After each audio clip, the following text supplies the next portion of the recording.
ഞാൻ പറയുന്ന ശിക്ഷ കൊടുക്കുകയാണെങ്കിൽ ആ 3 പേരെയും കൊണ്ടുവരാമെന്ന് സിറ്റിസൺ പറയുന്നു. അതിന് നിയമസാധ്യതയുണ്ടോ? ഉണ്ടോ ഇല്ലെന്ന് അറിയാതെ എങ്ങനെ തീരുമാനം പറയാൻ പറ്റും? എന്തെങ്കിലും നിയമക്കുരുക്ക് വന്നാലോ? നമ്മുടെ സിറ്റിസൺ വിചാരിച്ചിരുന്നെങ്കിലേ ആ 3 കൊല്ലായിരുന്നില്ല. ഇതൊന്നും ചെയ്യാണ്ട് 3 കോടതിയിൽ കൊണ്ടുവരാന്ന് പറഞ്ഞു പറയാൻ പോകുന്ന ശിക്ഷയില് എന്തോ ഉണ്ടെന്നല്ലേ? തൂക്കേറും വേണ്ടെന്ന് പറഞ്ഞു, ജീവപര്യന്തം വേണ്ടെന്ന് പറഞ്ഞു. പക്ഷെ അതിനും വലിയൊരു ശിക്ഷ കൊടുക്കാനായിരിക്കില്ലേ സിറ്റിസൺ തീരുമാനിച്ചിട്ടുണ്ടാകുക? ഒരു സാധാരണക്കാരൻ തെറ്റ് ചെയ്താൽ പോലും അവർക്ക് വേണ്ടി വാദിക്കാൻ എത്ര വക്കീലന്മാരാ വേറെ വരുന്നത്? പക്ഷെ ഒരു ജഡ്ജിന് വേണ്ടി വാദിക്കാനായിട്ട് ഒരു വക്കീലന്മാരും വരുന്നില്ലല്ലോ. അവന് വേണ്ടി വാദിച്ച വക്കീലന്മാർക്കാണ് നാണക്കേട്. അത് വക്കീലന്മാർ അസോസിയേഷനിൽ തീരുമാനമായതല്ലേ, ആരും ഹാജരാകാൻ പാടില്ലെന്ന്. ബേസിക്കലി അയാൾ നിയമം പഠിച്ചതാ. ഇനി എന്താ നടക്കുന്നതെന്ന് കണ്ടറിയാം. സാറേ, ഈ സിറ്റിസന്റെ കേസില് എന്ത് ചെയ്യണമെന്ന് കോടതി തന്നെ ഗവൺമെന്റുമായി കൂടി ചേർന്ന് ചർച്ച ചെയ്യുകയാണ്. നിയമം എന്ന് പറയുന്നത് ആകാശത്തിൽ നിന്നാ വന്നത്. നമ്മളായിട്ടുണ്ടാക്കിയെടുത്തല്ലേ ഈ നിയമമൊക്കെ. ജനങ്ങളുടെ നന്മയ്ക്ക് വേണ്ടി എന്ത് തീരുമാനിച്ചാലും ഒരു തെറ്റുമില്ല. നിങ്ങൾ കണ്ടോ മാഷേ, സിറ്റിസന്റെ ഈ കേസോടെ ഇന്ത്യയുടെ പൊളിറ്റിക്കൽ ബയോയിൽ തന്നെ ഒരു വലിയ മാറ്റം ഉണ്ടാക്കാൻ പോവുകയാണ്.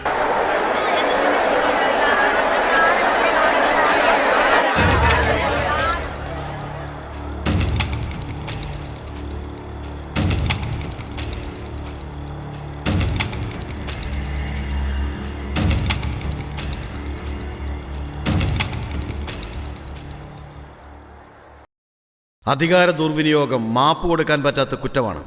സർക്കാരിൻ്റെ സ്വത്ത് അപഹരിച്ചത് മാത്രമല്ലാതെ ഒരു ഗ്രാമത്തിലെ മുഴുവൻ ജനങ്ങളെയും കൊന്നൊടുക്കിയ ഇവരെ എങ്ങനെ ശിക്ഷിക്കണമെന്നാണ് നിങ്ങൾ ആഗ്രഹിക്കുന്നത്? Objection my Lord. Mister public prosecutor, നിയമത്തിൽ നിങ്ങൾക്ക് എത്രത്തോളം അവകാശമുണ്ടോ അതേ അവകാശം കുറ്റം ചാർത്തപ്പെട്ട പ്രതികൾക്കുമുണ്ടെന്ന് ഓർക്കണം. നിങ്ങളുടെ വാക്കുകൾക്ക് ഈ നീതിപീഠം എത്രത്തോളം വില കൽപ്പിക്കുന്നുവോ അതേപോലെ പ്രതിക്കൂട്ടിൽ നിൽക്കുന്ന കുറ്റവാളികളുടെ വാക്കുകൾക്ക് വില കൽപ്പിക്കേണ്ട കടമയും ഈ നീതിപീഠത്തിനുണ്ട്. You may proceed.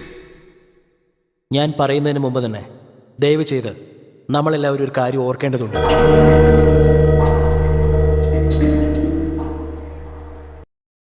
ഇവരെ പോലുള്ള ഗവൺമെന്റ് ജോലിക്കാർക്ക് എന്തിനാണ് ഇത്ര പണക്കുതി, അധികാരമോഹം, മാത്രമല്ല അഹങ്കാരവും? നല്ല കാര്യങ്ങൾക്ക് വേണ്ടി ഗവൺമെന്റ് ചെലവഴിക്കുന്ന പണത്തെ കൊള്ളയടിക്കുന്നത് എന്തിനാ അവര്? ഒരാൾക്കാണോ ഈ കാശൊക്കെ? അല്ല, അവന്റെ കുടുംബത്തിന്, അവന്റെ സ്വന്തക്കാർക്ക്, അവന്റെ ബന്ധുക്കൾക്കും.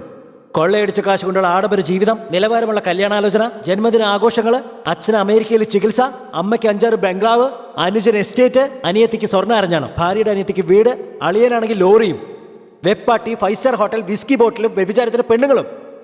ഇതിനു വേണ്ടി കൈക്കൂലിയും വാങ്ങുന്നു. 10 പേരുടെ സന്തോഷത്തിന് വേണ്ടിയിട്ട് ലക്ഷക്കണക്കിന് പേരുടെ അവസരങ്ങൾ നിഷേധിക്കുന്ന സാമദ്രോഹികൾ രാഷ്ട്രീയക്കാരല്ല, ഈ നിൽക്കുന്ന അധികാരികളാണ്. ഇനി മുതൽ ഇങ്ങനെയുള്ള ക്രൂരതകൾ നടക്കാതിരിക്കാൻ വേണ്ടിയിട്ട്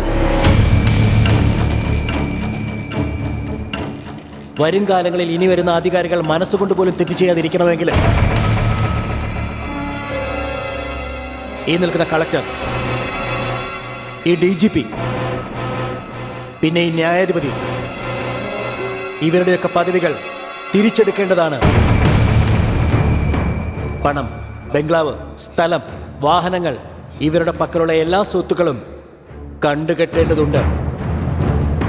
ഈ നാട്ടിൽ നിന്ന് തന്നെ ഇവരെ എല്ലാവരെയും നാട് കടത്തിക്കൊണ്ട് ഇന്ത്യക്കാരായി വാഴാനുള്ള അർഹതയില്ലാത്തവരെന്ന് പറഞ്ഞുകൊണ്ട് ഇവരുടെ പൗരത്വം തന്നെ നിഷേധിക്കേണ്ടതായുണ്ട്.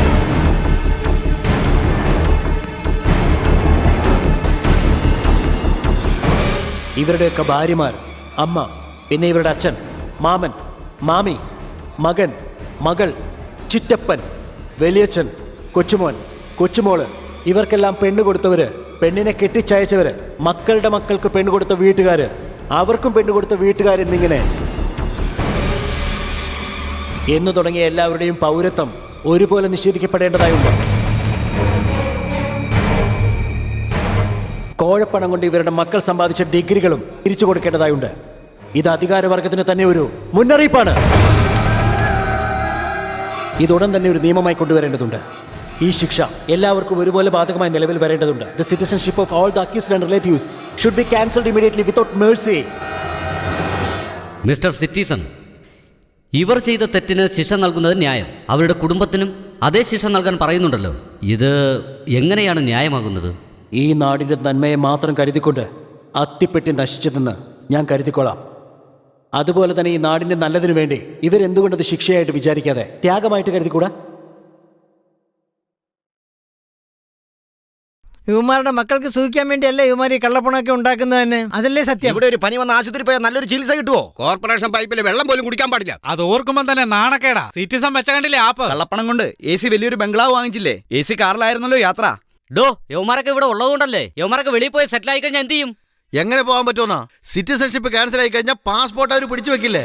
ഇത് നടക്കണം. നടന്നില്ലെങ്കിൽ പിന്നെ ഇന്ത്യയിൽ മാപ്പിൽ നിന്ന് തന്നെ അത്തിപ്പറ്റി കാണാതായതുപോലെ നാളെ വേൾഡ് മാപ്പിൽ നിന്ന് തന്നെ നമ്മുടെ ഇന്ത്യ തന്നെ കാണാതായില്ലെന്ന് വരും.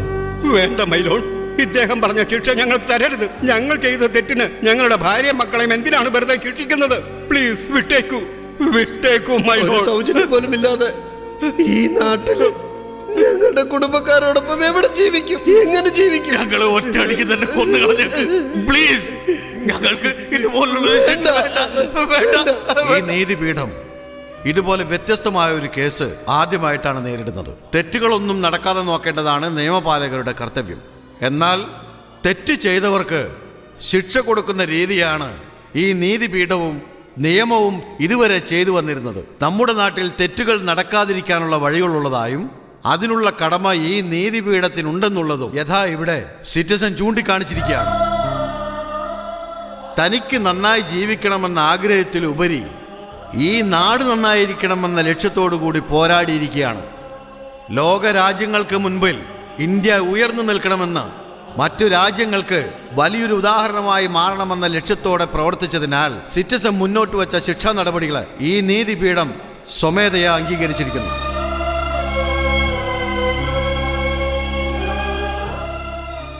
അദ്ദേഹത്തിൻ്റെ നല്ല പ്രവൃത്തികളെ അഭിനന്ദിച്ചുകൊണ്ട് അദ്ദേഹത്തെ കുറ്റവിമുക്തനാക്കി വിട്ടയക്കാൻ ഈ നീതിപീഠം ഉത്തരവിടുകയാണ്.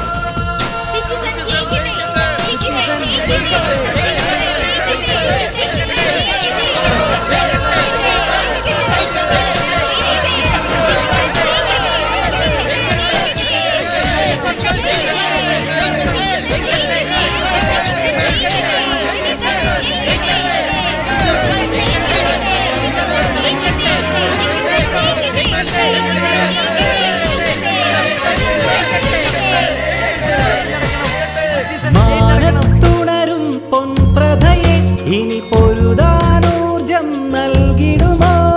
തോൽവികളിന്നോ ഇനി ഇവിടെ വെറും പോർക്കഥ ഇനിയോ മറയുകയായി? ഇരുളാകിലും അത് മറഞ്ഞെങ്കിലും കയ്യിൽ നിറദീപമെരിയുന്നോ? വിശ്വരൂപം കൊണ്ട് വിണ്ണിലിടിമിന്നലായി വരും ജന്മങ്ങൾ ഒരു വിങ്ങലായി.